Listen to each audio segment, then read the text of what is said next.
جوانترین و گەرم و گەشترین سڵاوەکانتان پێشکەش بینەرانی خۆشەویستی تەلەڤیزیۆنی کۆمەڵە و بەرنامەی ئێمە و بینەران.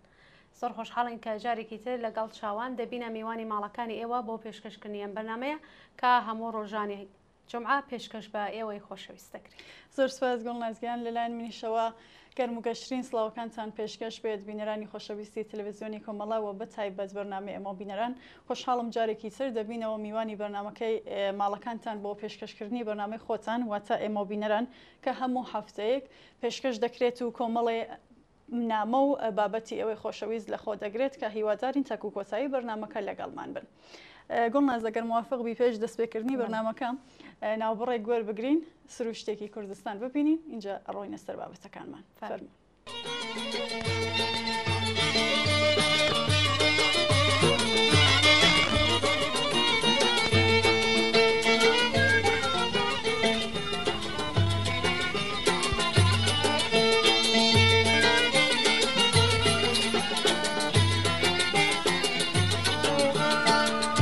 الحريري سعدا ودين البردوم بابادا دسم الحريري سعدا ودين البردوم بابادا اگر حمدا كينا امرم وانا بمشي لنا جبزادا نعيبنا إرادة بالبابينين الدل مشادا آي لا تشنجان لا تشن ياركم وادي دبيني هاي جارقة كبك زمرة وبصارش بكبريني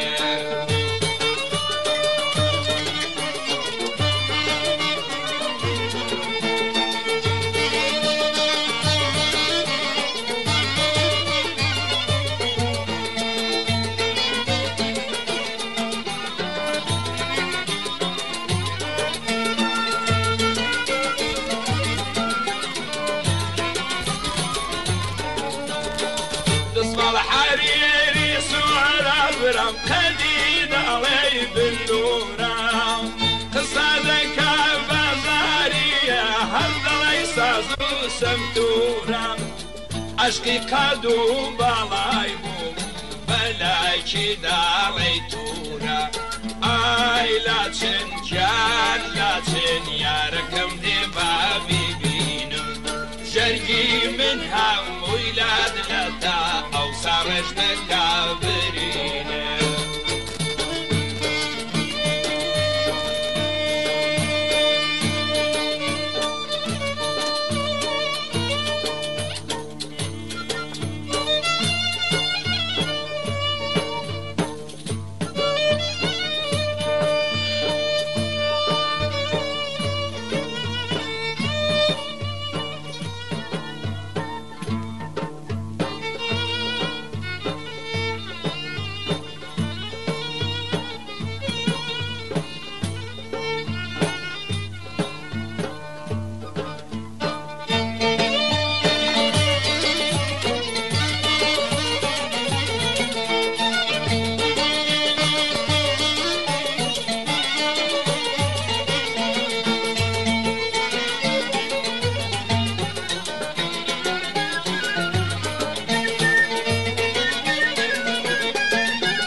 خوي شرنا دالي هنجينا برم بالله ويا ورا دول الشعبي من بيبينا اوري لمن بردا ويا وسنجي بفريح وشينا هاي لا تشنجان لا تشن يا ركم دي بابيبينم شرقو دلم برين دارا او صارش دكابرين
اسم الحريري كاسكا ورافاري دالي اسكا دويدو ما تشملي كرهتي وحلاد ام باسكا وباسكا دويدو ما تشملي كدي حروك وكتري دهاسكا اي لا تشنجان لا تشنيار كم ديتو راد بري اركز بيتو بيبيني بيشق خدا ديگه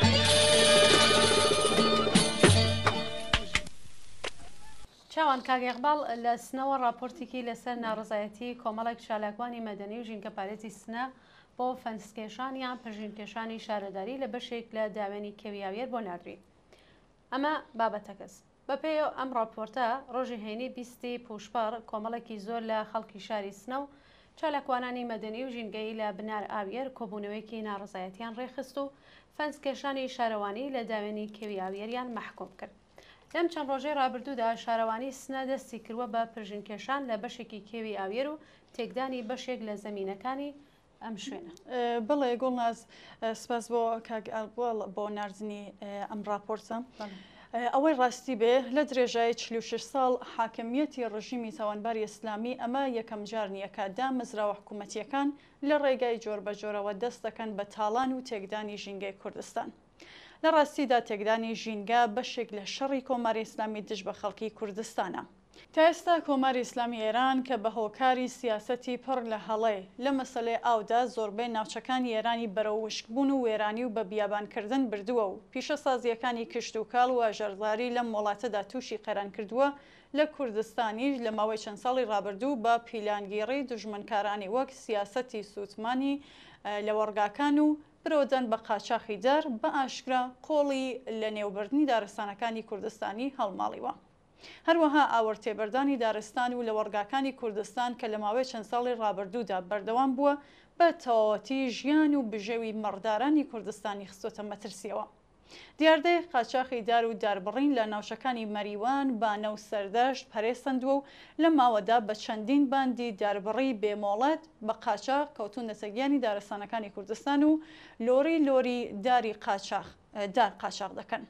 لە بەرامبەردا ڕێکخراوە ژینگە پارێزیەکانی کوردستان کە زیاتر لە 2 دەیە بە شێوەی بەردەوام و بەدەستی بەتاڵ ئەرکی پاراستی ژینگەی کوردستانیان گرتووە تەستۆ لەوانە ئەنجومەنی سەوزی چیای مەریوان بە بڵاوکردنەوەی چەندین وێنە باسی لە جنایەتێکی تر و کاولکاری ژینگەی کوردستان لەلایەن هەلپەرستان و دەست و پەیوەندیەکانی کۆماری ئیسلامی لەو ناوچەیە کردبوو.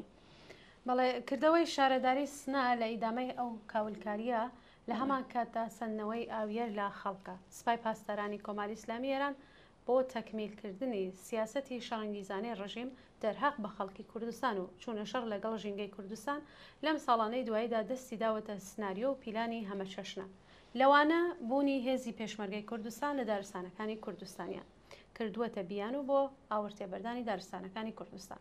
لە حاڵێکدا هەمووان دەزانن ئامانجی سەرەکی سوپای پاسداران دوژمنایەتی خەڵک و خاک و زیانگەیاندن بە سروشت و ژینگەی کوردستانە. کاربەدەستانی سوپای پاسداران بەبەستی سەرەکی خۆیان گەڕاندنەوەی ئەمنیەت و ئاسایش بۆ خەڵک و ناوچەکە باس کردووە. بەڵام کێ هەیە نزانێت کە تێکدانی سروشتی کوردستان ئامانج و مەبەستی نظامی و ئەمنیەتی لە پشتە و هەروەها هێزەکانی کۆماری ئیسلامی خۆیان هۆکاری سەرەکی هەموو قەیران و ئارامیەکن نەک هەر لە کوردستان بەڵکو لە ئێران و ناوچەی ڕۆژهەڵاتی ناوەڕاستیش. بەرامبەر بە شەڕی ڕژیم لەگەڵ ژینگەی کوردستاندا هەروەکو تۆ باست کرد ڕێکخراوەکانی ژینگە پارێزی لە شارەکانی کوردستان و چالاکانی ژینگە پارێزی چە بە لە قاودانی سیاسەتەکانی ڕژیم و چە هەوڵدان بەکردەوە بۆ پێشگیری لە سیاسەتی سوتمانی لە وەرگەکان و دارستانەکان بەرپرسانە ئەرکی خۆیان بەجێ گەیاندووە کە جێی دەستخۆشیکردنە لەم بەرنامەیەدا.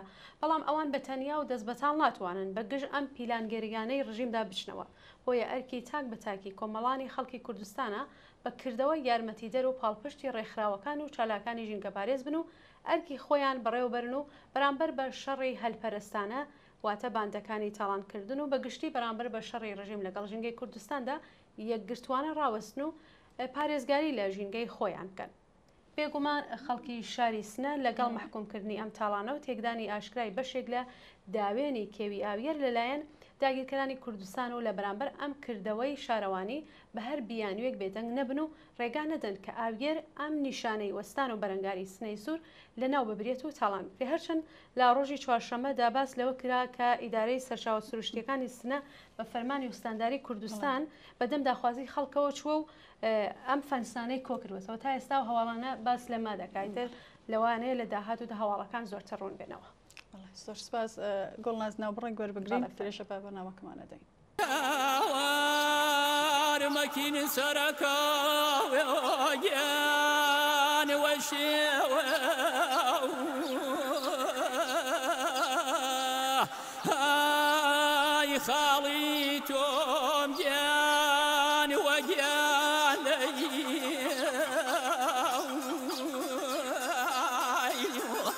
ريجان شيرين كم دوان كيسر مسايا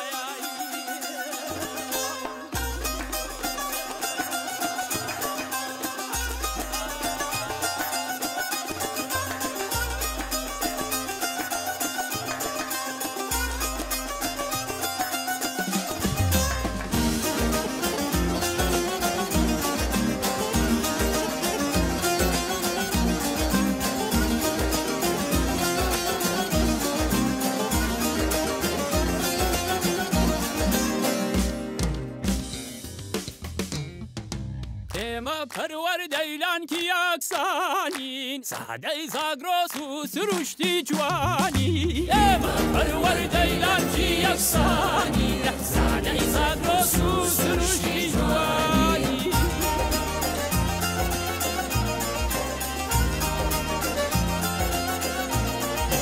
پرور دی عشقی جن خوای هتاوین پرور دی عشقی جن خوای هتاوین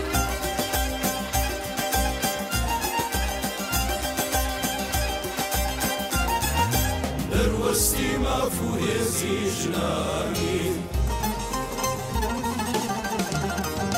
اما پرور دیلان کی یکسانی زاده زاگروس و سروشتی جوانی اما پرور دیلان کی یکسانی زاده زاگروس و سروشتی جوانی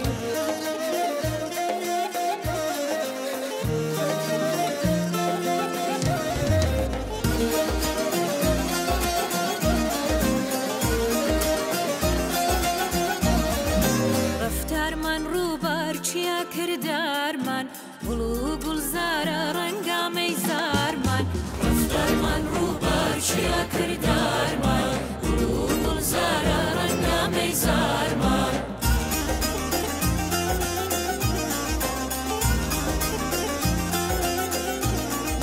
جوانی و هەڵپەرکی و خۆشی ژیانمان جوانی و هەڵپەرکی و خۆشی ژیانمان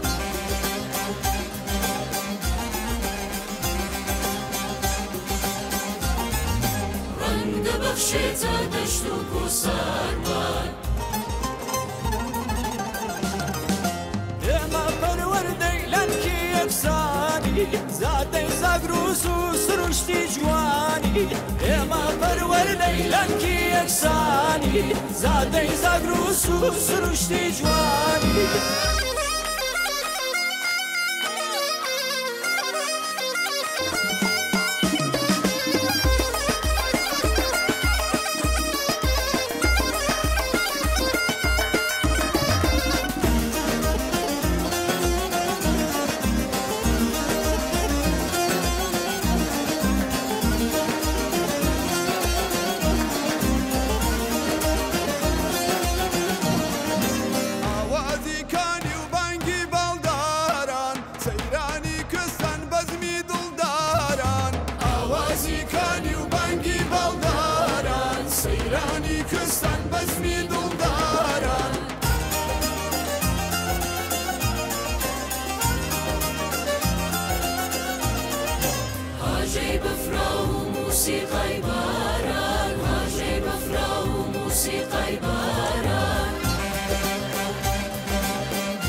یەکسانین زادەی زەگرۆس و سروشتی جوانین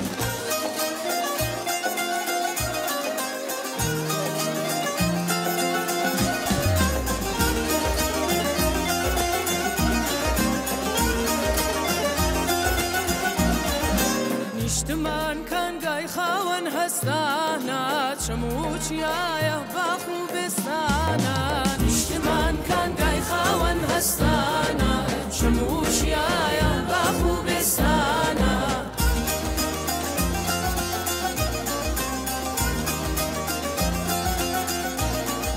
زاگرۆس ماڵبەندی هونەر و جوانی زاگرۆس ماڵبەندی هونەر و جوانی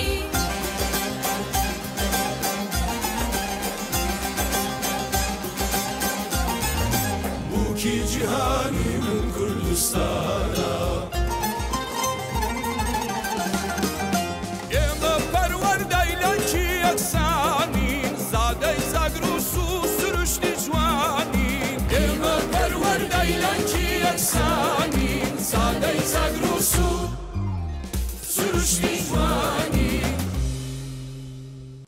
گوڵناز هەروەکو خۆمان و بینەرانیش ئاگادارن ڕۆژی شەمەی ڕابردوو لە بەردەوامی پرۆسەی هەڵوەشانەوە و چەکدادانی پەکاکە کۆمەڵێک لە هێزە چەکدارەکانی ئەمڕۆ تا چەکەکانی خۆیان لە مراسمێکدا ئاگرتێ بەردام. بۆ بەشێک لە چالاکوانان و چاودێرانی سیاسی بڕیاری هەڵوەشانەوە و چەکدانانی پەکاکە نالۆژیکە. کەس بە دقیقی نازانێت و هیچ زانیاریەکی فەرمینیە کە ئایا لا ڕێکەوتنێکدا ڕوویداوە؟ ئایا لایەنی سێهەم چاودێری لەسەر ئەم پرۆسەیە دەکەن؟ ئایا ئەم پرۆسەیە لە پەیوەندی لەگەڵ کوردستانی سووریا ڕوون کراوەتەوە و زۆر پرسیاری تریش.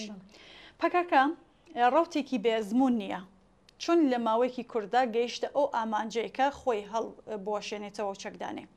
لە کاتێکدا لایەنی بەرامبەر واتە دەوڵەتی تورکیا تا ئێستا هیچ هەنگاوێکی بۆ وەڵامدانەوە بەم کردەوانە دەرنەخستووە. لەم بارەوە پرسیار زۆرن چەند هاوڕێ بەرنامەکەمان ڕاو بۆ چوونی خۆیان بۆمان ناردووە. یەکەمیان کاگەڕانجە لە ڕۆژهەڵاتەوە نووسیویەتی من پێم وایە دانوستان لەگەڵ سەختترین دوژمن لەوانە حکوومەتی فاشیستی تورکیا بەشێکە لە خەبات. بەڵام گەرچی تێڕوانینم ناتوانرێت ناونیشانی دانوستان بۆ ئەم پرۆسەیە هەڵبژێرێت. لەم بوارەدا چەند خاڵێک هەیە پێویستە باسی بکەم. یەکەمیان ئەگەر گۆڵاس یەکەم خاڵکە باسی کردووە ئەم پرۆسەیە نە دانوستانە و نەڕێکەوتن چون ناکرێ حزبێک کە چەندین دەیە خەباتێکی فیداکارانەی لەگەڵ یەکێک لە حکوومەتە فاشیستەکانی داگیرکەری کوردستان ئەنجامداوە بەبێ ئازادکردنی ڕابەرە سیاسیەکانی لەوانەیە بەڕێز عەبدوڵڵا ئۆجەلان، سەلاحەدین دەمیردار و ژمارەیەکی زۆر لە ڕابەرانی پارتی دموکراتیکی گەل و هەزار لایەنگر و ئەندامی ئەم پارتە لە زیندان نەک هەر خۆی هەڵبۆشێنێتەوە چەکەکانیشیان بەدەستی خۆیان دانێن. دوم خاڵ لە دانوستاندا لە هەردوو لایەنەوە هەیئەتەکان هەڵدەبشێردێن. هەردوو لایەن یەکتر بە فەرمی دەناسن. لە ئاژیتاسیۆن لە دژی یەکتر دوور دەکەونەوە. داواکاریەکان و سنوورەکانی دوولایەن گوێی لە دەگیرێت و دواتر هەیئەتێکی ناوەندی کە پەسەندکراوی هەردوو لایەنە ئامادە دەبێت. چونکە لە ئەساستا لە دانوستانێکی وادا هیچ متمانەیەک کاریگەری نییە. لەوە زیاتر دامەزراوە نێودەوڵەتیەکانیش دەبێت چاودێری لەسەر بڕگەکانی دانوستان بکەن. بۆەوەی پرۆسەی دانوستان بەردەوام بمێنێتەوە و لایەنەکان بڕگەکانی دانوستان نەشکێنن. ئەوەی سەرنجڕاکێشە ئەوەیە کە نەک هەر هیچ کام لە بابەتەکانی سرەوە ڕوویان نەداوە بەڵکو حکوومەتی تورکیا نە لە دانوستان یان چارەسەری کێشە یان ڕێکەوتن بەڵکو لە کۆتایی هاتنی ترۆر و سەرکەوتنی سوپای تورکیا قسە دەکات. وڵێ کاگڕنج لە خاڵی سێمدا دەڵێ پرسیاری سەرەکی ئەوەیە چۆن ئەردۆغان و دەوڵەتی ئێستای تورکیا بەو کارنامەیە لە پێشێلکردنی دیمۆکراسی کە هەیەتی دەکرێت بەدەستی بەتاڵەوە دموکراتیک بکرێت. ئەردۆغان کە تەنانەت هێزە ناوەندیەکانیش تەحمڵ ناکات و سەرۆکەکانی پارتی کۆماری گەلی تورکیا بە تۆمەتی بێبنەما زیندانی دەکات، شارەوانە هەڵبژێردراوەکان بە تایبەتی لە شارە کوردنشینەکاندا زیندانی دەکات و ئازادیە سیاسیەکان بە شێوەیەکی بێوێنە سنووردار کردووە. ئەم ڕەوتە حاکمە نە چاکسازی لێ دەکرێت و نە بە پێی سروشتی ڕەگەزپەرستانەکەی ئامادەیە پەکەکە کە خۆی هەڵوەشاندوێتەوە کاتە هاوبەشی سیاسی خۆی. تاکو ئێستا دەوڵەتی تورکیا بەبێ ئەوەی بچووکترین ئیمتیازێکی دابێت یان دڵنیایی بە ئازادی زیندانیە سیاسیەکان دابێ بەداخەوە پەکەکە خۆی هەڵوەشاندوێتەوە یەکەم گروپی ئەم پارتە چەکەکانی خۆی ئاوەرتێ بەردا. باسەوەیە کە ئەم کردەوانە سمبۆلیکن و ئێدامەدانی گرێدراوە بە هەنگاو هەڵێنانی دەوڵەتی تورکیا. بە بڕوای من ئەمە کاگڕەنج ئەڵێ ئەگەری ژوابێ ئەم کردەوە ئەم سیاسەتە لە جێگای خۆیدا نییە، چۆن جاری لە هەنگاوی ئەوەڵدا تەئسیر و کاریگەری ئاوا سیاسەتێک لە نێو خەڵکی کوردستان زۆر نەرێنی دەبێ و دوژمنیش ئستفادەی خۆی لێ دەکات و ئێدامەی بەرخۆدان و سەرماندنی مافی ڕەواکانی خەڵکی کوردستان لە تورکیا دەخاتە نێو بازنەی ئەم ماو ئەگەرەوە. با گله و با تو نمیشه شهر رو این دفعه فرق داره مشت گره خورده درست مثل سایت تنات نمیذاره محصابونی کارو از ما گرفتی و فکر کردی تشینه آخر این قصه برای تو تلخه واسه ما شیرینه واسه ما شیرینه. کاک شۆڕش هەر لەم پەیوەندیەدا یانێ بڕیاری هەڵۆشانەوە و چەکدانانی پەکەکە لە نامێکدا دەڵێ لە خەباتی چەکداریدا چەک تەنها ئامرازێک نییە بەڵکو هێمای بەرخۆدانە. ناسنامە و کاریگەری سیاسیە لە ڕووی مێژووییەوە شۆڕژگەڕانی کورد ڕوبەڕووی هەڵمەتی جۆراوجۆر بوونەتەوە کامانجیان چەککردن و سەرکوتکردنیان بووە. بەڵام لە پێشهاتێکی جێی نێگەرانیدا ئێستا پەکەکە خۆی دەستی کردووە بە سووتاندنی چەکەکانی خۆی و بانگەشەی ئەوە دەکات کە هەنگاوێک بەرەو ئاشتی.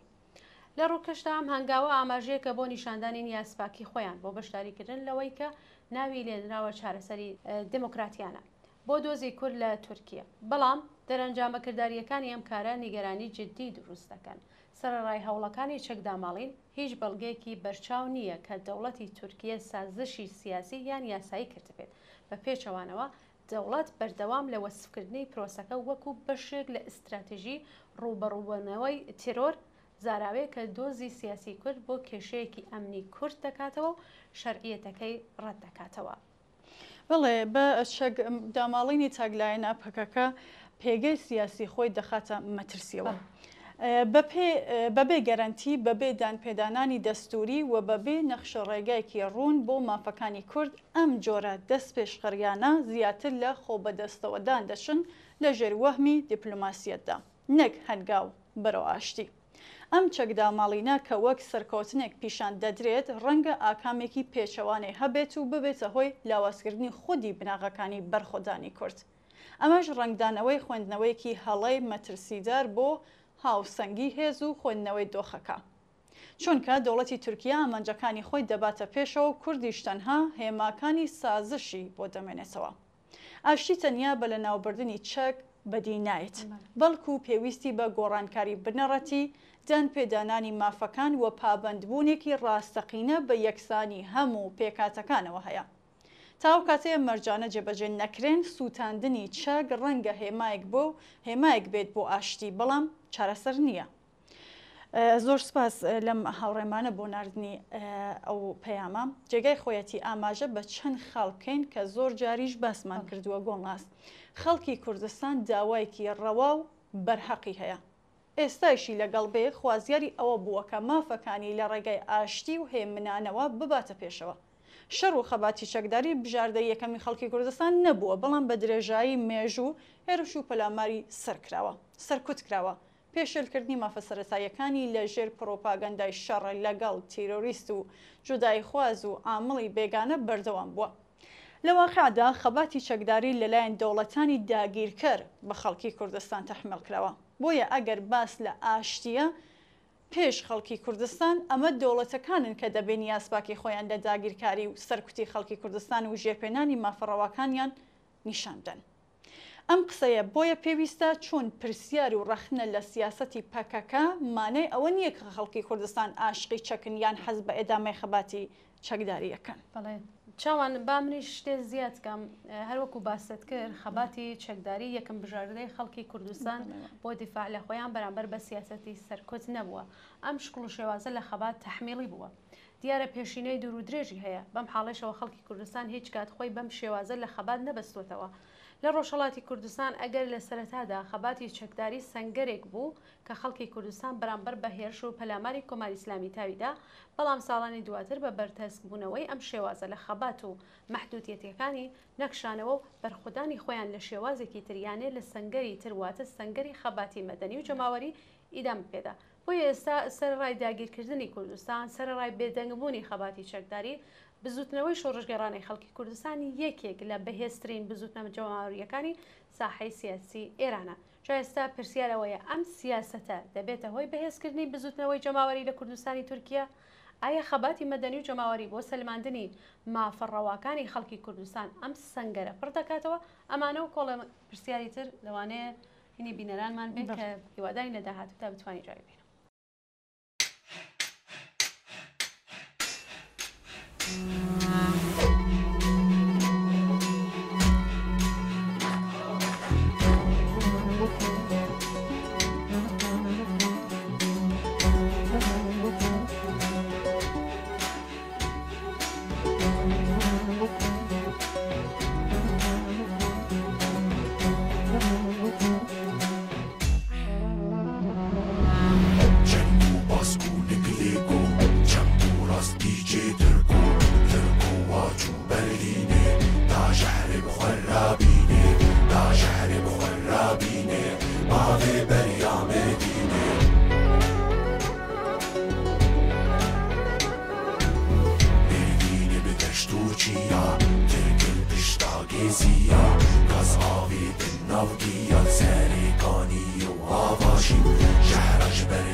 گۆڵناسکاک ئەبوبەکر نووسراوەیەکی بۆمان ناردووە، دەڵێ هێشتا لە بیر نەچووە کە عەلی خامنەی لە چاوپێکەوتنێکدا لەگەڵ وەزیر و چەند بەرپرسێکی دەستگای دادی کۆماری ئیسلامی واتە یەکێک لە ئامرازە سەرەکیەکانی سەرکوتی خەڵکی ناڕازی لە ڕێکەوتی هەفتی پوشوەڕی 1401 هەساوی و ڕێ ئاماژە بۆ دۆخە سەخت و دژوارێ ئەو کات کە کۆماری ئیسلامی لەگەڵی بەرەڕوو بوو، وتی ئێمە لە شەستەکاندا بەرامبەر بۆ گشتە پێشهات و نشێوە تووشی هاتبووین توانیمان خۆمان ڕاگرین و دوژمنانمان بێهیوا بکەین. ئێستاش خۆدا هەمان خۆدای شەستەکانە و کۆمەڵی قسەی تر. مەبەستی سەرەکی خامنەی ئەو کات ئەوە بوو بڵێ ئەو کارانێ کردمان بەرامبەر بە خەڵکی ناڕازی لە شەستەکان ئێستاش دەتوانین بیکەین. بەڵام پێداچوونەوەیەکی کورد بەراوردکردنی دەیە یەکەمی هاتنە سەرکاری کۆماری ئیسلامی دەی سەرمێنێکە خۆدای شەستەکان هەمان خۆدای 1401 واتە ساڵی دەستپێکی بزووسنەوەی ژن ژیان ئازادی نییە و ئەو حکومەی خامنەی ناتوانێت لە جێ خۆیدا بێ. ئێستاش بە تێپەڕبوونی 3 ساڵ دوای ئەو بزوسنەوەیە و لە پۆشوەڕی 1404 ئیتر بە ڕاشکاوی دەتوانین بڵین کە خودای ئێستا خودای شستەکان نییە و کۆماری ئیسلامی ناتوانێت هەر بەو دەست و فەرمانێ لە شستەکان لێدەخڕی ئەدامێ بدات. چۆن کۆماری ئیسلامی هەمان کۆماری ئیسلامی دەیەکانی شەست بە جێگای خۆی تەنانەت هەمان مانگی پێشی خۆشی نییە. کاگە بووبەکر هەروەها دەڵێ ئەگەر لایەنەکانی ئاینی ئەم وتەی خامنەی بخەینە لاوەوە شیکاری سیاسی کۆمەڵایەتی بۆ بکەین مەبەستی ڕاستەقینەی خامنەیمان بۆ دەردەکەوێت.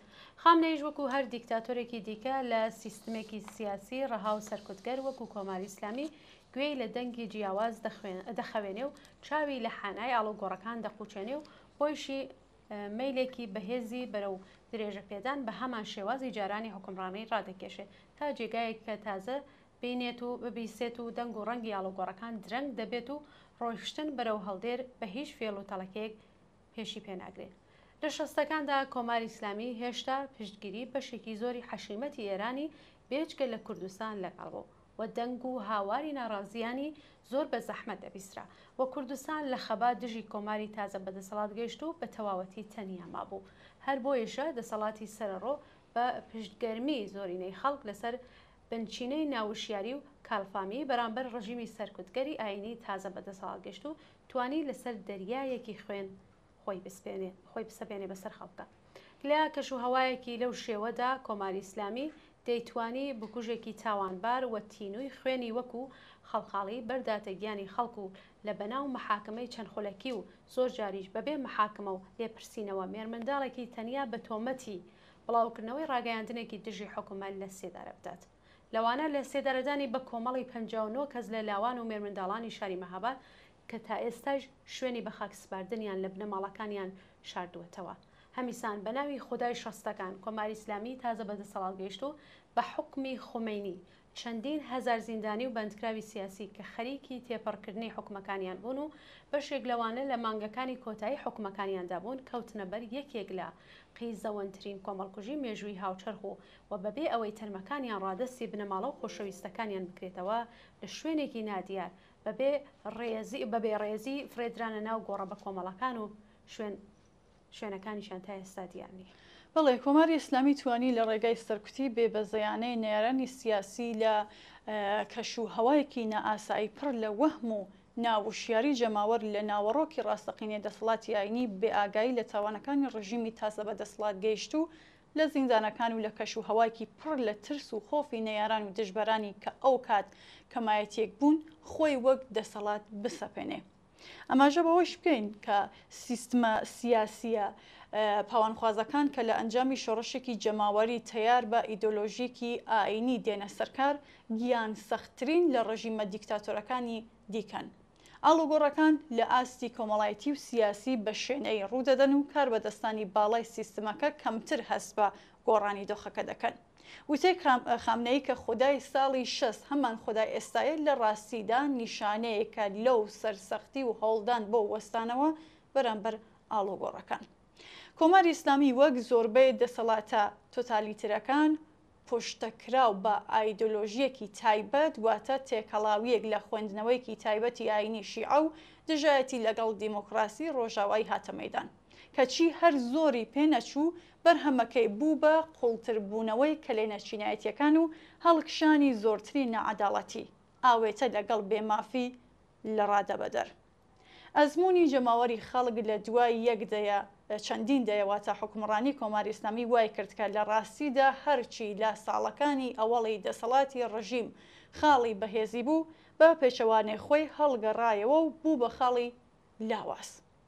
ئاوێتێک لە ئایدۆلۆژیە ئاینیەکەی کە بە ملیۆن خەڵک لە پشتی دەسەڵاتدارانی حکوومەتی بەڕێز دەکرد و هانی دەدان و دێبردنە حاڵەتێکی سەرخۆشی دەرونی و مەیدانی بەمین چێندراوی پێ پوشەڵ دەکردنەوە هەر ئەو ئیدۆلۆژیە بووەتە هۆی گاڵتە و نەقل و نەزیلە و تانەوتەشەر لە ناو خەڵک و بەتایبەت جیلی نوێدا. حکوومەتی ئیسلامی بە بەڵێنی دروستکردنی بە هەشتێکی پڕ لە عەداڵەت هاتە مەیدان کەچی بەکردەوە جەهەنەمێکی لەسەر ئەرزی واقع بۆ زۆربەی هەرە زۆری خەڵک دروست کرد. بۆیەش دروشمەکانی پەیوەندیدەر بە حکومڕانی عەداڵەت خوازانە ئێستا خاڵی لاوازی ڕژیمە و هیچ کامیان تەنانەت ئاواتەخواز نین وەبیر خەڵکیشی بێنەوە. چاوان لە بەشێکی تری ئەم نووسراوەدا هاتووە خامنەی کە دوا بە دوای سەرهەڵدانی بزوتنەوەی ژن ژیان ئازادی باسی لە خودای ساڵەکانی شاست کرد.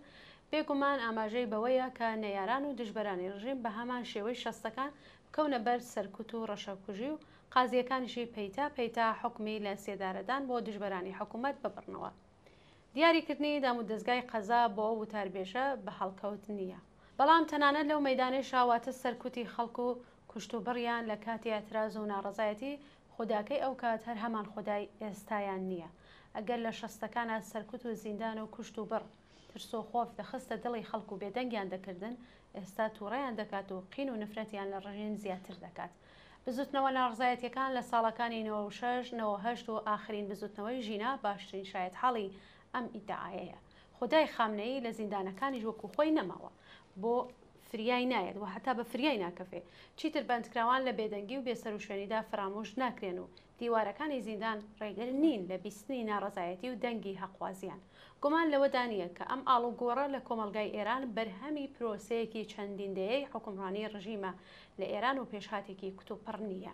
بە هەموو ئەوانەیشەوە دوایین پەردەی ئاڵوگۆڕ لە هاوسەنگی هێزی نێوان خەڵک و ڕژیم لە مەودایەکی کورد لە شەڕی 12 ڕۆژەی ئێران و ئیسرائیل خۆی دەرخست. بێگومان شەستەکانی کۆماری ئیسلامی لە جەنگی 12 ڕۆژە لەگەڵ ئیسرائیل و دەرکەوتنی لاوازی سەرسوورهێنەری دەسەڵات لە هەمبەر بەرپەرشدانەوەی هێرشی دەرەکی بەش بە حاڵی خۆی ڕێگە خۆشکرد دەبێ بۆ سەرهەڵدانەوەی بەرفراوانتری بزوتنەوەی ژن ژیان ئازادی و هەڵپێچانی یەکجارێکی دام و دەستگای قیزەون و بێزراوی کۆماری ئیسلامی. دەست خۆشگۆڵ نازبا بینەران منماندوونە بە ناوبڕێک وەربگرین تینەوەلاتان. زریکەی شەقام ڕاوپەڕە جەنگی ژیاونە ئاوخێزگەی ئەوین لە خیابانە. من ئەو شەقامەم پڕم لە ئاوگر تژین لە تۆڵە وەک کێو خۆڕاوگر. ڕۆژهەڵاوتێکم پڕم لە ژیان بانگی ئازادیم گەیوەتە جیهان. من شەقامێکی تووڕە و لاساورم دژمن دەردەکەم لە لاو دێو شاورم.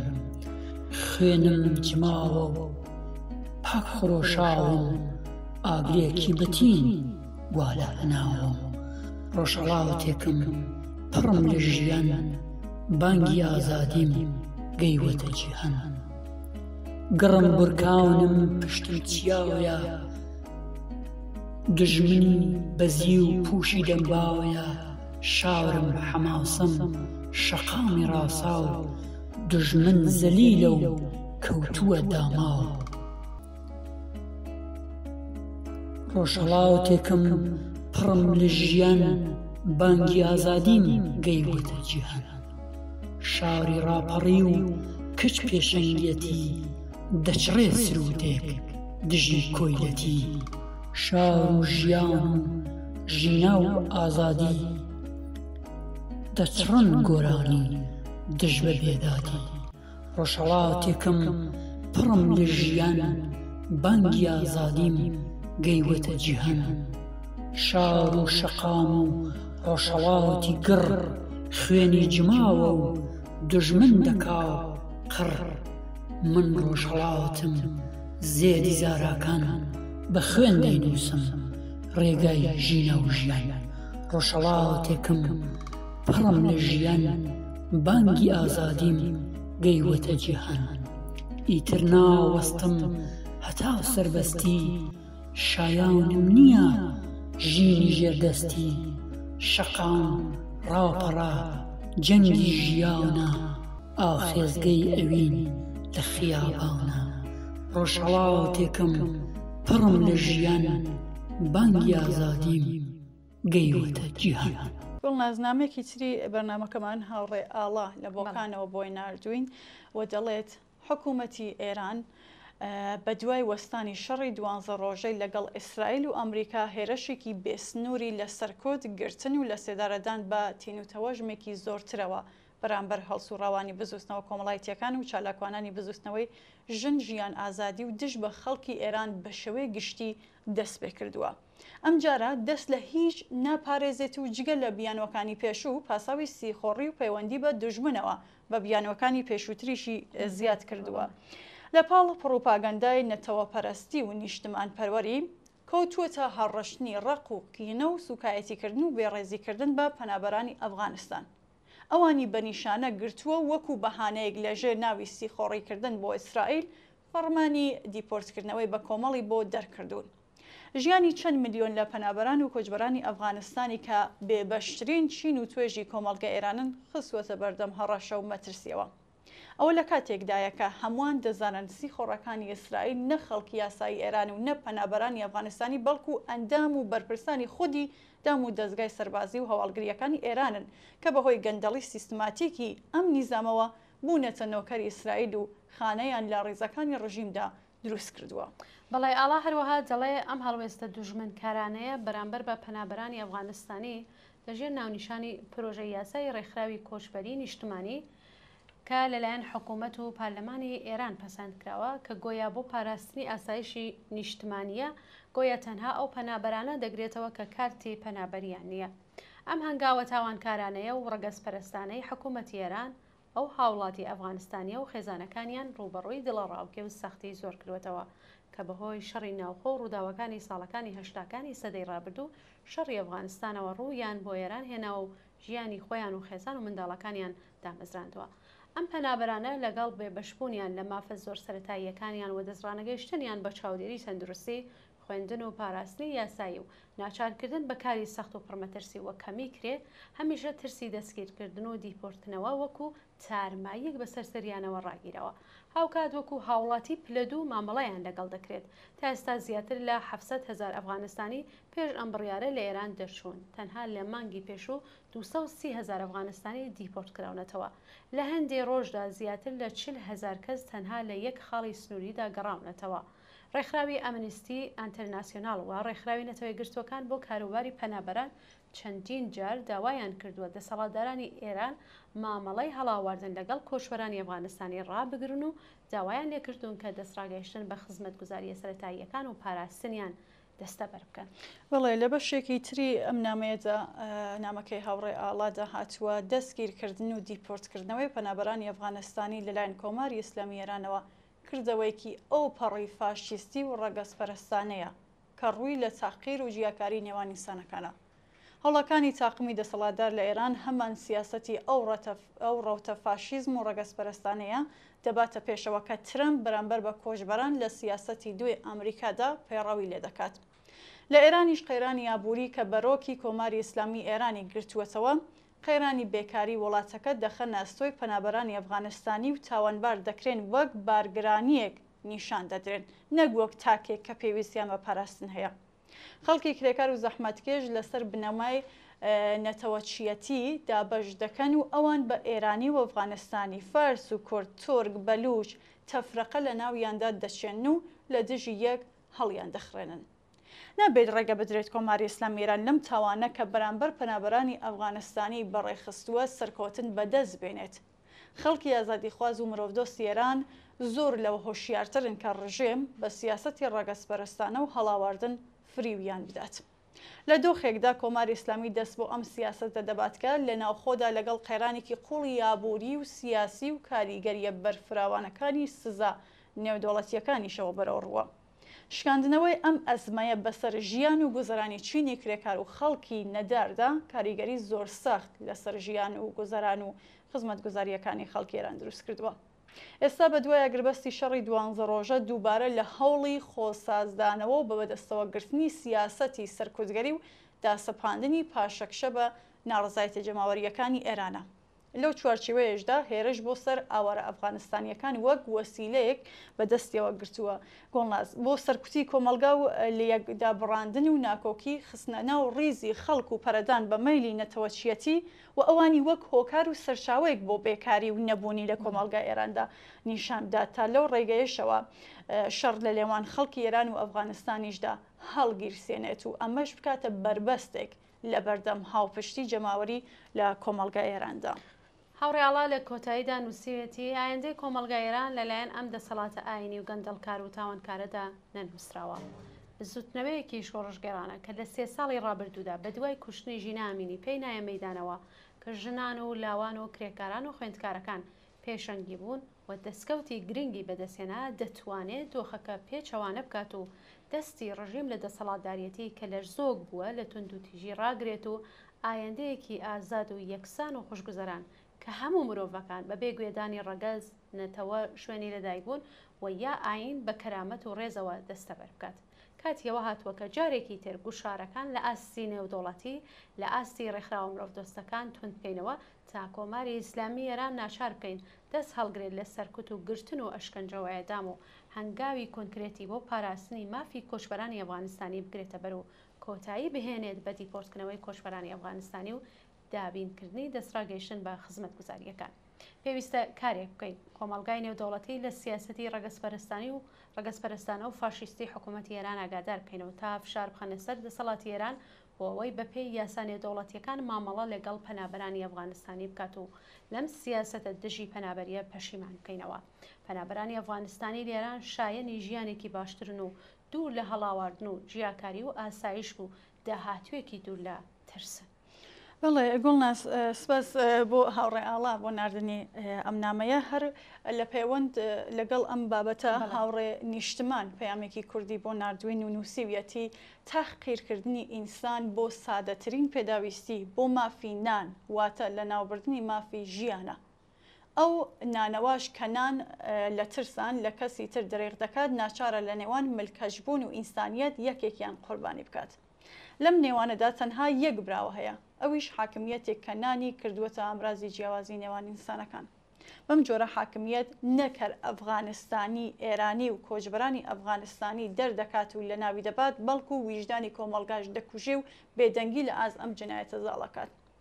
لە ڕاستیدا لە ئەوە دۆخێکدا ئێمە هەمووان دۆڕاوین چونکە کاتێک نان بە مەرجی ناسنامە دەدرێت ئەوەی پێش هەموو شتێک قوربانی دەبێت مرۆڤایەتی ئێمەیە. بە تایبەتی ئەگەر لە تەنیش ئەم دۆخەنا لەبارەت تێپەڕین و ویژدانمان ئازار نەکێشێت کە ڕق و تووڕێی خۆمان دژ بە دەسەڵاتی گەندەڵی کۆماری ئیسلامی بەرز نەکەینەوە. باسەکە تەنیا خەڵکی ئەفغانستان نییە لەوە ئەولاتر ئینسانیەتە کە کەوتووەتە مەترسیەوە. زۆر سپاس بۆ هاوڕێی نیشتمان بۆ نردنی ئەم نامەیە ناوبڕێکی تر بەڵێ دینەوە لای بینەرانمان.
بوتا يا هنا وهم ديت دربهنا صنبوس ويا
چاوان پەیامێکی ترمان لە کاک شاپورەوە هەیە کە نووسیوێتی ئەوەی وا ئەمڕۆ لە ئێرانی ژێردەسەڵاتی کۆماری ئیسلامیدا دژ بە پەنابەرانی ئەفغانستانی شاهدین ئەوەمان بۆ دەسەلمێنێت کە هەموو سیستەمەکان هەوڵ دەدەن بەرپرسیارەتی قەیرانی ئابووری سیاسی و کۆمەڵایەتیەکان بخەنە ملی کۆچبەرەکان.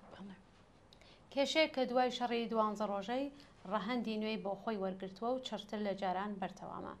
ڕاستیکەوەیە کێ دەتوانێت تەماشاکاری پەلامارە نائینسانیەکان بێ بۆ ئاسیب پەزیرترین چینەکانی کۆمەلگا بێت و هیچ کاردانەوەیەک لە خۆی نیشان نەدات. چۆن دەکرێت بەرپرسیارەتی گرفتە کۆمەڵایەتەکان بخرێتە ئەستۆی ئەوانەی کە خۆیان قوربانی هەمان پەیوەندی زاڵەمانەی کۆمەڵایەتی قوربانی شەڕ و سیاسەتە ئیمپریالیستیەکانن. لەم نێوانەدا تاقمێکی قازانچ خوەر سروەت و سامانی کۆمەلگایان لە چنگی خۆیان گرتووە و بە بەکارهێنانی پێشکەوتوترین چەکەکان پەلاماری کەسانی تر دەدەن. جەنگ دەستپێیەکەن ئەو کات ئامادەنین بێپەناترین ئینسانەکان وەربگرن کە لە هەموو شوێنێک ئاوارە بوون. کۆماری ئیسلامیش دوای کۆتایی هێنانی جەنگی 12 ڕۆژە بۆ فریودانی بیری گشتی لە ئاسەواری ئەم شەڕە هاتوو هاوارێکی دروست کردووە. پەلامارێکی توندوتیژی ڕێخستووە و کردوێتی بە ناونیشانی سەرەکی ڕاگەیاندنە تەبلیغاتیەکانی خۆی وەک هەموو سیستمە سەرمایەداریەکان بە هیچ جۆرێ یاسا و بنەماکانی پایبەند نییە. ڕۆژێک کەسێ برای دینیە ناو دەبات و ڕۆژێکی تر هەمان کەس وەکو سیخۆر دەناسێ و بە ڕەفتارێکی بێشەرمانە لە ئێران کە خۆی تێدا بێگانەیە دەریان دەکات. ئەم سیاسەتە دەبێت ڕسوا و شەرمەزار بکرێت. بەڵێ کاگە ئەرسەلان لە نووسراوەیەکدا دەڵێ پەلاماری سەربازی ئیسرائیل بۆ ئێران شکستێکی ڕسوایی بوو بۆ کۆماری ئیسلامی. 18 فەرماندا لەگەڵ ژمارەیەک لە نێوانیاندا کە هەمویان کارگێڕی سوپای پاسەرانی شۆڕشی ئیسلامی بوون بە شێوەیەکی چاوەڕوان نەکراو لە ناوچوون. کەرەستەکانی بەرگری دژ بە پەلامارە ئاسمانیەکان و ڕادارەکان و کەرەستەکانی تری زانیاری و پاراستنی سەربازی لە کارکەوتن. تەنانەت باسی ناسینی شوێنی شاردنەوەی وەلی فەقی و فەرماندەی گشتی هێزەکانیش کرا. کەرەستە سەربازیەکانی کۆماری ئیسلامی نەبوونی توانە و بێسوودی خۆیان نیشاندا و ئێران بێبەرگری مایەوە و کۆماری ئیسلامی لە بەرگری لە ئێراندا کە ئەو هەموو فڕوفیشاڵی بۆ دەکرد شکستی خوارد. ئێستا ئیسرائیل دەتوانێت هەمان ئەوە بکاتکە لە سووریا دەیکرد. هەر کاتێک بێوێت هەر شوێنێک لە ناو ئێران کاتە ئامانجی ئاگری خۆی. بەڵێ کاک ئەرسەلان لە ئیدامەدا دەڵێ بەڵام شکستی استراتیژی کۆماری ئیسلامی سەرکەوتنی سوپای ئیسرائیلی لە گەیشتن بە ئامانجەکانی نەبوو. ئامانجی ئیسرائیل بۆ ئێران بە پێی بەڵگەفرەکان و لە هەمویان گرنگتر بەڵێنی ڕاشکاوانەی نەتانیاهۆ ڕوخاندنی کۆماری ئیسلامی بوو. ئیسرائیل دوای کوشتنی چاوەڕوان نەکراوی فەرماندە و ئەندازیارە هەستەییەکان و دوای بردومانە وێرانکەرەکان لەگەڵ زۆرێک لە بەرپرسانی حکوومەتی ئیسلامی لەوانە لەگەڵ عەلی لاریجانی پەیوەندی تەلەفۆنی دەکرێت و پێیان ئەڵێ بۆ پاراستنی گیانی خۆتان و بنەماڵەکانتان پۆستەکانتان لە ماوەی 12 کاتژمێردا بەجێبهێڵن. ئەم کردەوەیە لە پاڵ ئەوانی تر نیشانەیەکی تری ئامانجی ئیسرائیل بوو بۆ ڕوخانی کۆماری ئیسلامی. سیاسەتی ئیسرائیل لەسەر ئەوە بوو کە بەجێبەجێکردنی پلانی ڕوخانی دەستگای حکوومەتی ئیسلامی و بە بردومانی رادیۆ و تەلەڤیزیۆن ناوەندە پۆلیسیەکان و تەنانەت بە بردومانی تاوانکارانی زیندانی ئێوین خەڵکی ئێران هان بدات بۆ هەستان. بەڵام ئەم ئامانجە ئیسرائیل جێبەجێ نەبوو تەنیا لەبەر ئەوەی کە ڕوخانی کۆماری ئیسلامی لە بەرژەوەندی زلهێزەکانی ئیمپریالیستی نەبوو. بەڵام شکستی کۆماری ئیسلامی و جێبەجێنەبوونی پلانی ئیسرائیل لە ڕوخاندنی کۆماری ئیسلامی بە پەلامار و هێرشی سەربازی دوو دەرکەوتی تری بوو کە دەبێت سەرنجی پێ بدرێت. یەکەم مردنی سیاسی وەلی فەقیە و دوایش مردنی سیاسی شازدە و ڕەوتەکەی واتە پاشایەتی خوازان. مردنی سیاسی وەلی فەقی و بەناو فەرماندەی گشتی هێزەکان زۆر ئاشکرای وە بزانم پێویستی بە باسکردن نییە چون هەموو کەس ئاگادارە لەو بابەتە. لە ڕاستیدا ئامانجی شکست لە ڕوبەڕووبوونەوەی پەلاماری سەربازی ئیسرائیل شکستی استراتیژی و ئایدۆلۆژی ئاینیە. ئەو استراتیژی و ئایدۆلۆژیە و تێۆریانە بە ئاشکرا نەبوونی لیاقەت و شایستەی دەستگای ئاینی ئاشکرا کرد. بۆیە ئێستا ڕوویان لە ئایدۆلۆژیای نیشتمان پەروەری کردووە. عەلی خامنەیی لە وتاری 26 جۆزەدانی 2025دا ئەو 20 جار ئاماژەی بەنەتەوە و ئێران کردووە لە کاتێکدا تەنها یەک جار باسی ئیسلامی کردووە. واتای فارسی پەروەردگاری بەکارهێنا لە جیاتی ئەڵڵا. ئەم گۆڕانکاریە لە ڕاگەیاندنی دەوڵەتی ئێستاکە وێنەی پاڵەوان پێش ئیسلامیەکانی شاهنامە بڵاو دەکاتەوە کە چەکی سەردەمی خۆیان بەدەستەوەیە یان سرودی ئەی ئێرانی لە مەراسمەکانی محەڕەم و هیتر هەمووی دەرخەری مەرگی سیاسی دەستگای ئایدۆلۆژی ئاینی لە ئێران.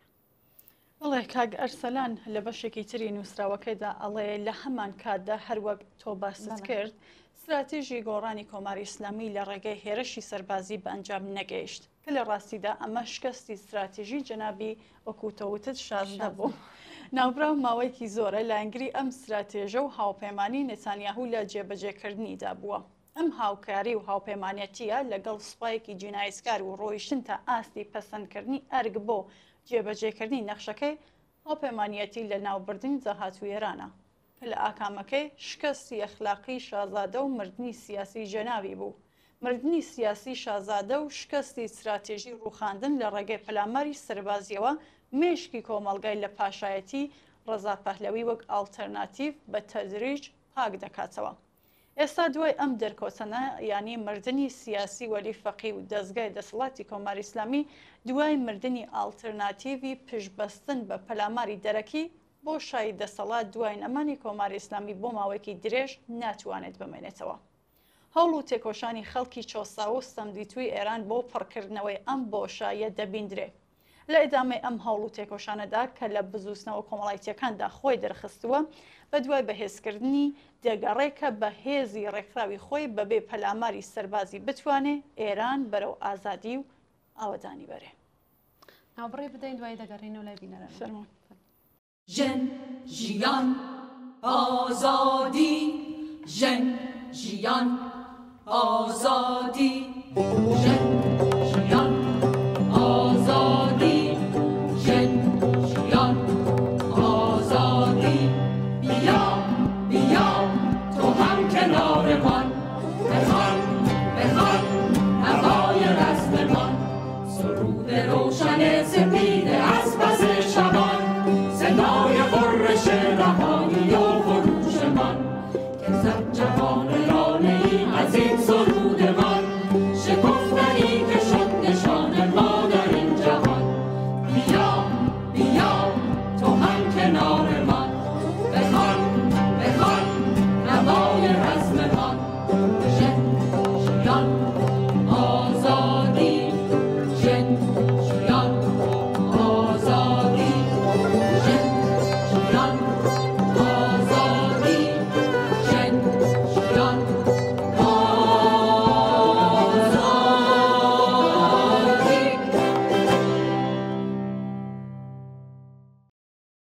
کاک بەختیار لە پیرانشارەوە لە پەیامێکی کورتدا نووسیوێتی لەم ماوەدا لە ئەدەبیاتی سیاسیدا زۆر جار باسی ڕژیم چەنجیان گۆڕینی ڕژیم دەکرێت. پرسیاری منەوەیە مانای ڕژیم چەند چییە و فەرقی چیە لەگەڵ ڕووخانی دەسەڵاتی سیاسی. بەسپاس لە کاک بەختیار. ڕژیم چەنج زاراوەیەک بۆ وەسفکردنی گۆڕانی حاکمیەتی سیاسی وڵاتێکە بە زۆری لە ڕێگەی دەستێوەردانی ڕاستەوخۆی یان ناڕاستەوخۆی هێزی دەرەکی بە ئەنجام دەگات. ئەم دەستێوەردانە دەتوانێت سەربازی ئابووری یان سیاسی بێت و زۆر جار بە ئامانجی ڕووخاندنی ڕژیمی جێگیر و جێگۆڕکێکردنی بە پێکهاتێکی موردی پەسەندی خۆیان کە بەرژەوەندیەکانیان بپارێزێ بەڕێوە دەچێت. ئەم گۆڕانە بە پێچەوانەوە پەرەسەندنی ناوخۆیی سیاسی یان گۆڕانکاری کۆمەڵایەتیەکانە زۆر جار لە جەرەوە سەپاوە و دەرەنجامەکەی زۆر جار کارەساتبەر بووە کە نمونە مێژوویەکانی کەم نین. بەڵام بۆ تێگەشتنی باشتری ئەم دیاردە دەبێت سەرەتا لە نێوان دوو چەمکی ڕژیم و دەوڵەت وردبینەوە، چون لە ئەدەبیاتی زانستە سیاسیەکاندا دەوڵەت و ڕژیم هەمان مانان نین. دەوڵەت بە پێکهاتەیەکی ڕێکخراو دەوترێت کە ئەرکی بەڕێوەبردن ڕێخستن و جێبەجێکردنی دەسەڵات لە کۆمەلگادا لە ئەستۆ دەگرێت. ئەم پێکهاتەیە دەتوانێت لە ڕێگای شێوازە جیاوازی سیاسیەکانی دموکراتیک یان نادموکراتیک بەڕێوە ببرێت. بەڵام کارەکەی لە هەر حاڵێکدا بەڕێوەبردنی کاروباری ڕۆژانەی ئیدارەی کۆمەلگایە لە سەر ئستراتیژیەکی دیاریکراوە. دەوڵەت پێکهاتووە لە دامەزراوەکانی وەکو هێزە ئەمنیەتیەکان، دادوەری و دارایی کە پێکهاتەی ئابووری کۆمەڵایەتی دەپارێزێ و جێگیریان دەکات. ڕژیم بەڵام شێوازێکی دیاریکراوی سیاسی ئایدۆلۆژیکیە کە ئەو دەوڵەتە وەریگرتووە، جۆرێکی تایبەت لە ڕێخستنی دەسەڵات، شێوازی حاکمیت، زمانی مەشروعیت بەخشین، شێوازی ڕێخستنی پەیوەندی لە نێوان دەسەڵات و خەڵک. بۆ نمونە ڕژیم دەتوانێت ئاین سەربازی پاشایەتی واتە ئاینی سەربازی پاشایەتی کۆماری یان تەکنۆکراتی بێت. بەواتایەکی تر ڕژیم شێوازێکە کە نیشان دەدات دەوڵەت چۆن خۆی مەشروع نیشان دەدات، چۆن دەسەڵات دابەش دەکات و بە کام منتەقی ئایدۆلۆژیکیەوە بەڕێوە دەبرێت. بەڵام لە قوڵایی بابەتەکەدا دەوڵەت دەتوانێت کارکردێکی نسبەتەن جێگیری هەبێ تەنانەت ئەگەر ڕژیم بگۆڕدرێت. بڵێ لە زۆر حاڵەتدا گوڵناز ئەوەی بە ناوی ڕژیم چەنج بڵاو دەکرێتەوە لە ڕاستیدا شتێک نییە جگە لە گۆڕانکاری لە ڕووی سیاسی و پۆشاکی ئایدۆلۆژی دەوڵەت بەبێ ئەوەی پەیوەندی کۆمەڵایەتی و پەیوەندیە پێکێنەرەکانی دەسەڵات بگۆڕدرێت. هێزی دەرەکی ڕەنگە ڕژیمێکیش بڕوخێنن کە لەگەڵ بەرژەوەندیەکانیان گونجاو نییە و پێکاتێکی نوێیە جێگۆڕکێ بکەن بەبێ ئەوەی پەیوەندیە کۆمەڵایەتی و ئابووریە بنەڕەتیەکانی کۆمەلگا گۆڕانکاری بەسەردا بێت. بۆ نمونە وڵاتێکە ڕژیمی ئاینی یان سەربازی هەیە ڕەنگە دوای دەستێوەردانی دەرەوە خاوەنی ڕژێمێکی سیکۆلار و لیبرال بێت. بەڵام ئەگەر پێکاتەی ئابووری هەمان بمێنێتەوە لە پراتیکدا دەوڵەت هێشتا هەمان ئەرکی پێشووی ئەنجام دەدات. پاراستن و دووبارە بەرهەمهێنانەوەی پەیوەندیە نایەکسانەکانە. ئەوەش بڵین گۆڕینی ڕژیم دەتوانێت لە ڕێگەی ئەمانەوە ڕوو بدات. پلاماری سەربازی وەک عێراق لە 2023دا. کودەتای پشتیوانیکراو لە دەرەوە وەک ئێران لە ساڵی 1953 یان شیلی لە 1973. گەماروی ئابووری بۆ لاوازکردنی ڕژیمی حاکم لە هەموو ئەم حاڵەتانەدا ئامانج لە گۆڕینی ڕژیم، ڕووخاندنی ڕژیمی مەوجود و جێگۆڕکێکردنی بە ڕژیمێکی پەسەندکراو بۆ هێزی دەرەکیە. ئەم پەسەندکردنە زۆر جار لەسەر بنەمای بەرژەوەندیە ژیۆپۆلیتیکەکان، دەستگەیشتن بە سەرچاوە سروشتیەکان یان کۆنتڕۆڵکردنی ئایدۆلۆژیە هێزی دەرەکی پێناسە دەکرێت. بە پێچەوانەی ئەو تەبلیغاتانەی کە گۆڕینی ڕژیم وەکو ڕێگایەکی خێرا بۆ ڕزگاربوون دەبینێ، ئەزمونە مێژوویەکە نیشانی داوەکە ئەم پرۆژانە زۆرجار دەرەنجامی وێرانکەریان هەیە. لەوانە یەکەم دەستێوەردانی دەرەوە لە دیاریکردنی پێکاتی حاکمیەت، بنەمای سەرەکی مافی نەتەوەکان بۆ هەڵبژاردننی ڕێگای سیاسی خۆیان لەژێر پێدادەنێن. خەڵک دەبنە سوژەکانی بێدەنگ لە پرۆژێکدا کە لە دەرەوە ڕێنوێنی دەکرێت. دوو ڕوخانی ڕژیمە سیاسیەکان لە دەرەوە زۆرجار دەبێتە هۆی بۆشایی دەسەڵات، ململانەی ناوخۆ، بڵاوبوونەوەی توندوتیژی و کەبکردنی دامەزراوە مەدەنیەکان. سێم لە زۆر حاڵەتدا دوای گۆڕینی ڕژیم دەوڵەتی نوێ هێشتا لەسەر بنەمای هەمان پەیوەندی ئابووری و چینایەتی پێشوو کار دەکات. لە ئەنجامدا نایەکسانی، هەژاری، گەندەڵی و بەکارهێنانی سەرکوت بە ناونیشانێکی ترەوە بەردەوام دەبێت. چوارم لە استراتیژی ڕژیم چەند زۆرجار دروشمە جوانەکان وەکو ئازادی و دموکراسی بۆ سەقامگیربوونی دەخرێنە ڕوو، بەڵام لە ئەمەڵدا ئاماجە سەرەکیەکانیان جێگیرکردنی برژەوەندیەکانی جیۆپۆلیتیکەکان، دەستگەیشتن بە سەرچاوەکان یان کۆنتڕۆڵکردنی ناوچەیەکی استراتیژیە. پێنجم گۆڕینی ڕژیم یان هەمان ڕژیم چەند بە سەپاندنی گۆڕانکاری لە دەرەوە پرۆسە ناوخۆیەکانی بەرەنگاری، ڕێخستن و پەرەسەندنی سیاسی لاواز دەکات. لە ئەنجامدا هێزە کۆمەڵایەتیەکانی ناوخۆ گۆشەگیر دەبن و پرۆژە ڕزگاریە ڕاستەقینەکان بۆ لێوارەی پاڵدنەران پاڵپێوە دەدونێت.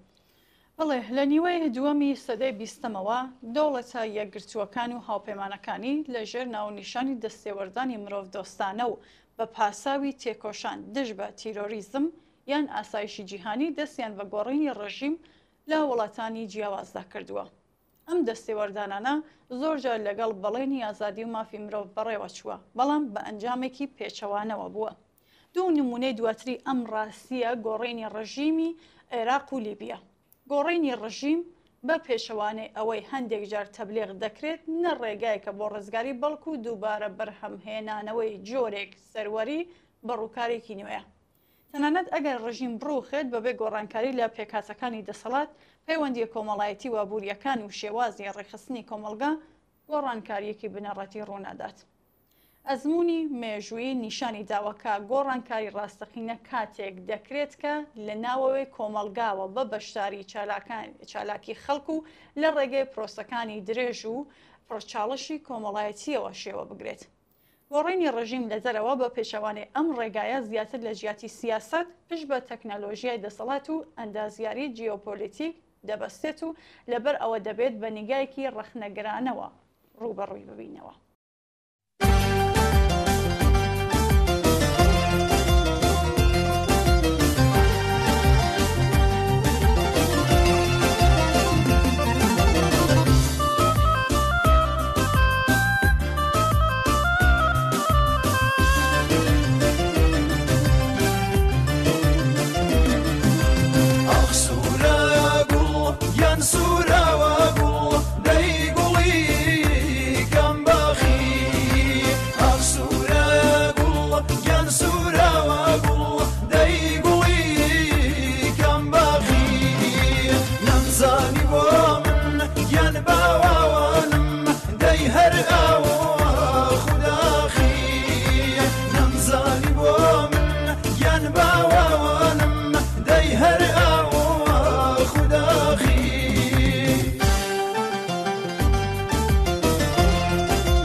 زدڵاکەم هەیداد و بێداد گیان باوانم ئەخناساوە زدڵاکەم زەمبور ئاوارە گیان باوانم ئەخنیشتواوە لە گوڵاکەم زەمبور ئاوارە گیان باوانم ئەخنیشتواوە لە گوڵاکەم ئەخ سوورە گوڵ یان سوورەوە گوڵ دەی گوڵی گەمباخی ئەخ سوورە گوڵ یان سوورەوە گوڵ دەی گوڵی گەمباخی نەمزانی بۆ من یان باوانم دەی هەر ئاوە خوداخی نەمزانی بۆ من یان باوانم دەی هەر ئاوە خوداخی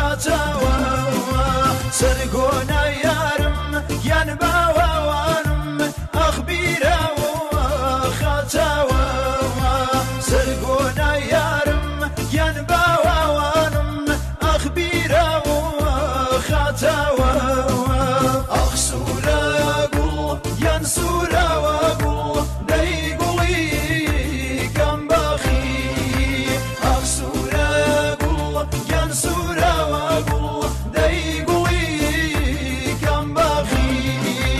نەمزانی بۆ من یان باوانم دەی هەر ئاوە خوداخی نەمزانی بۆ من یان باوانم دەی هەر ئاوە خوداخی. کاک نەسیم لە کرماشانەوە دەڵێ دەزانین لە بۆشایی ئالتەرناتیڤێکی بەهێزی دموکراتیک وە پێشڕەو لەوانەیە لە ڕوخانی کۆماری ئیسلامی کارەسات ڕوو بدات و دەپرسێ ئایا باش نییە زەخت بخرێتە سەر کۆماری ئیسلامی کە شاکسازی لە شێوازی دەسەڵاتی دابکات. زۆر سپاس لە کاک نەسیم ئەوەی کە ئالتەرناتیڤێکی پێشڕەو و دموکراتیک جێگای خاڵیە و هەر ئەمەش مەجای داوە بە کۆماری ئیسلامی کە تەمەنی نەحسی خۆی درێژە پێ بدات حاشای لێ ناکرێت. بەڵام ئەمە بەو مانایە نییە کە ڕزایەت بە دەسەڵاتی کۆماری ئیسلامی بۆ مانەوەی لە دەسەڵات بترێت. کۆماری ئیسلامی لە ڕوانگەی مێژوویەوە کاری تەواوە. مەبەستمەوە نییە بێژم ئەمڕۆ سبەی دەڕۆخێ بەڵکو مەبەستمە بێژم بژاردەیەکی تر نییە.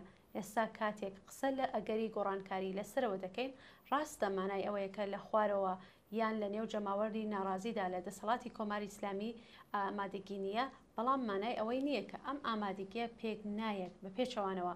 ڕاوتی ڕووداوەکان زۆر فاکترمان پێ نیشانەدات کە خەڵکی ئێران و لە پێشەوەیان هێزی سیاسی چەپی کۆمەڵایەتی و هەڵسوڕەوانی بزوتنەوە کۆمەڵایەتەکان بە دەرزوەرگرتن لە ئەزمموی تا ئێستا خەریکن خۆ ئامادە دەکەن. بەڵێ مقاومەت و بربەرەکانی لە نێو دەسەڵاتی کۆماری ئیسلامی تەنانەت لە بەرامبەر بە حتمیبوونی گۆڕانکاریەکان لەسەرەوە لە ڕاستیدا ترس و نیگەرانیان لە بەهێزبوونی بزوتنەوە کۆمەڵایەتیەکانە. بۆ نمونە کۆماری ئیسلامی بۆ ئاوا بەرامبەر بە کێشەی حجاب پێداگیری دەکات. خۆ دەزانێت تازە ناتوانێت حجاب بەسەر ژناندا بدات و دەزانێت کە شکستی هێناوە یان دەزانێت سیاسەتەکانی دەرەوەی شکستی هێناوە. ئەی بۆ هەر باسی ئێدامێ مخاومەت دەکات یان دەزانێت کە مەشروعەتی ناوخۆی نەماوە. هیچ نەبێ لە ئاخرین هەڵبژاردنەکاندا دیار بوو کە بەشی هەرە زۆری خەڵکیێران بتمانەیە بەدەسەڵات نەماوە، بەڵام سیاسەتی سەرکوتگەری زیاد کردووە. هەموو ئێمانە دەرخەری ئەم ڕاستیان کە کۆماری ئیسلامی دەزانێت بە قۆڵی فارسی پاشناشیلی دەسەڵاتی لەکوێیە بەدەست جەماوەری ناڕازی خەڵکە. بۆیە سرە ڕایشکەسێنانی لە شەڕی 12 ڕۆژە و زۆر سەنگەری تر حازر نییە شکست قبول بکات. ئاوا دەسەڵاتێک چاکسازی هەڵناگرێ بۆیە هەر بیرۆکەی ئیسلاحخوازی کە ئەڵبەت دیسانەوە سەری هەڵێناوە تەنیا بۆ دانی متمانە بە ناوەندی دەسەڵات و تەنیا ڕێگایە بۆ دەربازبوون لەم قەیرانانە کە دەتوانێت جم و جۆڵ بکات. ئێمە پێمان وایە کۆماری ئیسلامی ئیسلاح وەرناگرێ و تەنیا ڕێگای ڕووخاندنی شۆڕژگێرانەیەتی. دیارە تا ئەو کات و بۆ بەدەستهێنانی ئامادەگی بزوستنەوە کۆمەڵایەتیەکان بزوستنەوەی مەتاڵەباتی بەردەوام دەبێ و هەر ئەندازە ممکن بێت جاخوازیەکان هەرچەند بچووکیش بن وەک سەنگەرێک بۆ فەتحی سەنگەرەکانی تر کەڵکی لێوەردەگیرێ.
درەختەکان ئێستا نازان کەی پاییزە کەی بەهار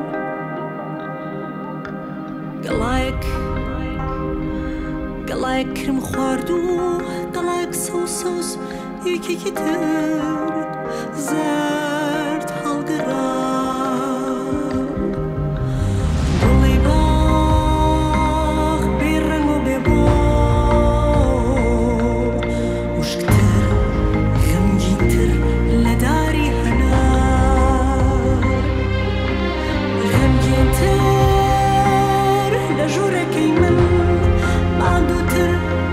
ماندووتر و شەکەتر لە تیشکی هەتا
بینەرێکی تری بەرنامەکەمان هاوڕێ نەدیمە لە سەقزەوە نامێکی بۆمان ناردووە و نووسیویەتی فەرماندەکانی حکوومەت لەلایەن ئیسرائیلەوە کوژران بەڵام نرخی تۆڵەسەندنەوەیان ئەو خەڵکە دەدەنکە لە جەنگێکدا ژیان بەسەر دەبن کە هی ئەوان نیە و بۆ ئەوان نییە نەبوونی توانایی سەربازی لە پاراستنی پەلاماری دەرەکی هەمیشە نرخێک بووە کە کۆمەڵگای مەدەنی داویەتی دروستکردنی پۆست و پشکنین لە شارەکان شەقامەکان و ڕێگاکان پشکنینی ڕێبوار گەشتیار و ئامرەکانی ارتباطی دەستگیرکردن لە کوردستانەوە تاتاران لە مەهابادەوە تاکەرەج و کرماشان و زۆرێکی دیکە لە شارەکان بە بیانووی بارودۆخی جەنگی وڵات ئەو خەڵکێک کە پێشتریش لە نائەمنی ئابووری سیاسی کەلتوری و کۆمەڵایەتیەوە ئازاریان دەچێژە گرفتاری نائەمنی یاسایی و ئەمنی زیاتر کردووە. هۆکاری ئەم دەستگیرکردنانە وەک پاراستنی ئەمنیەت ناونراوە بەڵام لە ڕاستیدا ئەمنیەت لەلایەن خودی حکوومەتەوە لە هاوڵاتیان سنجراوەتەوە. ئەمنیەتێک کە لە ئەنجامی سیاسەتە دژمنکارەکانی حکوومەت چ لە بواری ناوخۆیی و چ لە بواری دەرەوەدا دەهەهایە کە تووشی خەڵک بووە. ئەلبەت ئەمنیەتی حکوومەتی چەمکێکی ناسراو بۆ سەرکوت و بیانوویە بۆ سەپاندنی بێدەنگی.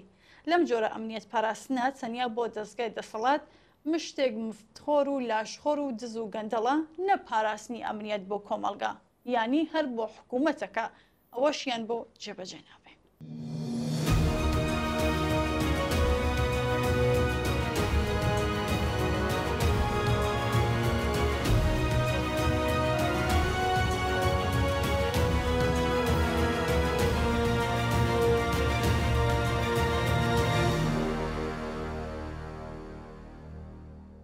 بەداخ و پەژارێکی زۆرەوە ئاگادار بووین کە ڕۆژی یەکشەممە 13 جولای 2025 هاوڕێ جعفەر عەزیمی بەهۆی نەخۆشیەوە لە تەمەنی 88 ساڵی لە وڵاتی سوید ماڵاوایی لە ژیان کرد.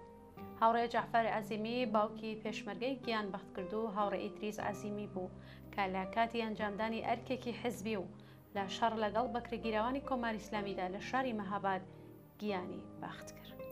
هاوڕێ جعفەر وەک کەسایەتێکی تێکۆشەر و باوکێکی دڵسۆز بەردەوام پشتیوانی کۆمەڵە بوو لە سەردەمی ئەشکرابوونی خەباتی کۆمەڵە و سەرهەڵدانی شۆڕشی ساڵی 1970 تا کۆتایی ژیانی لەم دڵسۆزی و پشتیوانیەدا درێغی نەدەکرد. هاوڕێ جعفەر خاوەن هەڵوێست و ئێرادێکی قایم بوو بە شێوەیە کە تەنانەت ئامادە نەبوو بۆ وەرگرتنەوەی تەرمی جگەرکۆشە گیان بەخت کردووەکەی ڕوو بکاتە هێزەکانی کۆماری ئیسلامی.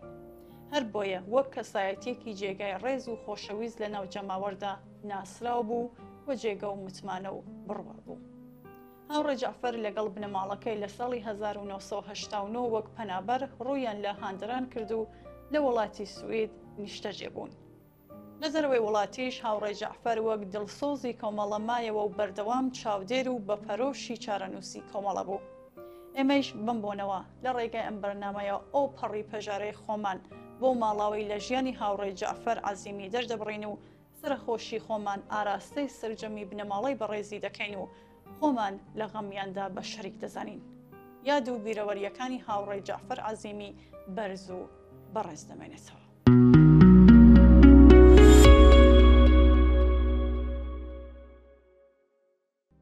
بەداخ و پەژارێکی قوڵەوە ڕای دەگەێنین کە کاکتالب فەیز نژاد باوکی هاوڕێی گیانبەختکردووی ناوڕێزەکانی کۆمەڵا عەباس باشماغ ناسراو بە عەباس بێسیم لە تەمەنی 75 ساڵیدا لە شاری سەقز دڵی لە لێدان کەوت و بۆ هەمیشە ماڵاوایی لە ژیان کرد. کۆچی دوای کاکتالب لە کاتێکدایە کە خەباتی ڕزگاری خوازانەی خەڵکی کوردستان لە هەموو لایەکەوە کۆتووەتە بەرهێرشی دڕندانە. ئەمەش زیاتر خەم و پەژارەمانی قوڵتر کردوێتەوە.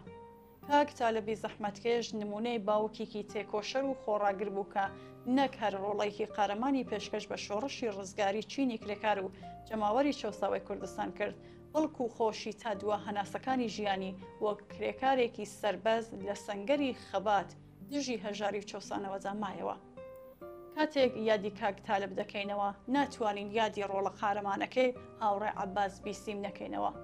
هاوڕێ عەباس ئەو لاوە شۆڕژگەرەی کە لە بنەماڵەیەکی هەژار و زەحمەتکێشەوە هاتە نێو ڕیزی پێشمەرگەکانی کۆمەڵە و زۆر زوو بووە جێگای متمانەی هەموو هاوڕێیان و بەتایبەت فەرماندەی گورزانی کاوە هاوڕێ گیانبەخت کرد و کاک قادر بەهرامی. هاوڕێ عەباس هەمیشە دەیکوت من هەژارم و ڕزگاری خۆم و بنەماڵەکەم لە سەرکەوتنی کۆمەڵە و شۆڕەشدا دەبینمەوە. باوکم کرێکارە و چەندین برا و خۆشکی بچووکم هەیە. بیریان دەکەم بەڵام ڕزگاری ئەوانیش لە خەباتێکی بێوچاندا دەبینم. ئەو نمونەی هاوڕێکی شێلگیر ئازا و ماندوونە ناس بوو. بەداخەوە مەرگی مەجای پێنەدا و لە ڕێکەوتی 20 ڕەشەمەی ساڵی 1362 هەتاوی 10 مارسی 1984 لە شەڕێکی قارەمانانەدا لە گوندی قشلاق خۆرخۆڕا گیانی ئازیزی بەخت کرد و بە کاروانی نەمرانی گیان بەخت کردووەوە پەیوەست بوو. بنەماڵەی تێکەوشەری کاکتالێب دوای گیان بەختکردنی هاوڕێ عەباس قوربانیەکی گەورەیاندا، بەڵام هەرگیز سەریان بۆ دوژمنان و سەختیەکانی ژیان دانەنەواند. کاکتالێبی خۆڕاگەر بە کرێکاری و دەستفرۆشی ژیانی 8 منداڵەکەی تریدا بین دەکرد. تەنانەت دوای ئەوەی بەهۆی نەخۆشی شەکرەوە قاچێکی لەدەستدا هەرگیز کۆڵی نەدا و تا دوا هەناسێ بە هەستی بەرپرسیارەتیەوە ئەرکی سەرپەرشتی بنەماڵەکەی لە ئەستۆ بوو. ئێمەش بەم بۆ نەخەمناکەوە هەر لێلەوە لە ڕێگەی ئەم بەرنمەیەوە لە ناخی دڵمانەوە پرسە و سەرخۆشی خۆمان ئاراستەی هاوژینی تێکۆشەری کاکتالێب ڕۆڵە بەڕێزەکانی و سەرجەم بنەماڵە و خزمان و دۆستانیان دەکەین و خۆمان بە شەریکی خەمی ئەم بنەماڵە تێکۆشەر و سەربەرزە دەزانین و دڵنیاین کە ڕێبازی هاوڕێ عەباس و خۆڕاگری کاکتالێب هەمیشە وەک چرایکی گەشت لە مێژووی خەباتی چینایەتی و ڕزگاری خوازانەی خەڵکی شۆڕژگەری کوردستان دەمێنێتەوە. یادی کاکتالێب فەیز نژاد و سەرجەم گیان بەختکردوانی ڕێگەی ئازادی و سۆسیالیزم بەرز و بەڕێز بێت.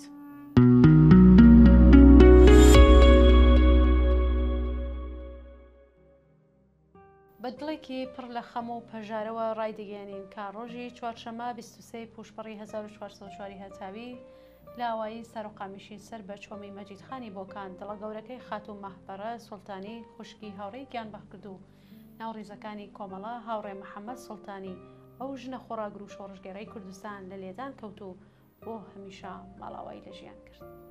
خاتوو مەحبەرە تەنها خوشکی گیان بەختکردوویکی قارەمانی کۆمەڵە نەبوو، بەڵکو خۆی نمونەی بەرزی ژنێکی خۆڕاگر و دڵسۆز و شۆڕژگێری خەباتی ڕزگاری خوازانەی خەڵکی کوردستان بوو. ئەو دەنگی زیندوی بنەماڵە سەربەرزەکانی گیان بەختکردووان هەروەها هاوڕێ و پشتیوانی هەمیشەی تێکۆشەران بوو. ژیان و ماڵئاوایی خاتوو مەحبەرە وە چیرۆکی شانازی بنەماڵی سوڵتانی بەتایبەت داستانی پڕ لە سەروەری هاوڕێی گیان بەختکردومان کاک محەممەد برای زیندوو دەکاتەوە. هاوڕێ محەممەد سوڵتانی لە دایکبووی ساڵی 1333 هەتاوی لە ئاوایی سەرۆخامیش یەکێک بوو لە بەرپرسە ئازا و بەجێرگەکانی کۆمەڵە. ئەو لە ناوڕیزی پێشمەرگایەتیە چەندین ئەرک و بەرپرسیارەتی گرنگی لە ئەستۆگرت کە دواترینیان یەکێک لە بەرپرسانی گوردانی 24 مەهاباد بوو.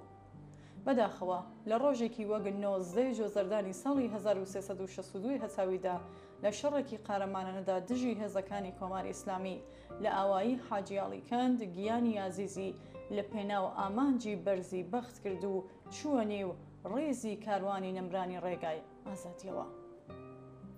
ئێمەش بەم بۆنەوە لێرەوە لە تەلەڤیزیۆنی کۆمەڵەوە جارێکی دیکە پرسە و هاوخەمی قوڵی خۆمان ئاراستەی بنەماڵەی تێکۆشەری سوڵتانی خزمان و دۆستانیان و هەروەها سەرجەم خەڵکی خۆشەویستی ئاوایی سەرۆخامیش و ناوچەکە دەکەین و خۆمان بە شەریکی خەمی ئەم بنەماڵە سەربەرز و خۆڕاگرە دەزانین. یادی خاتوو مەحبەرە سوڵتانی و هەموو دایک و خوشکە خۆڕاگرەکانی بنەماڵی گیان بەختکردووان کە چرای ماڵی شۆڕشیان بە داگیرساوی هێشتوتەوە هەمیشە بەرز و بەڕێز دەمێنێتەوە. یادی ئازیزی پیرۆز بێت و ڕێگەی گیان بەختکردووانمان پڕێبوار بێت.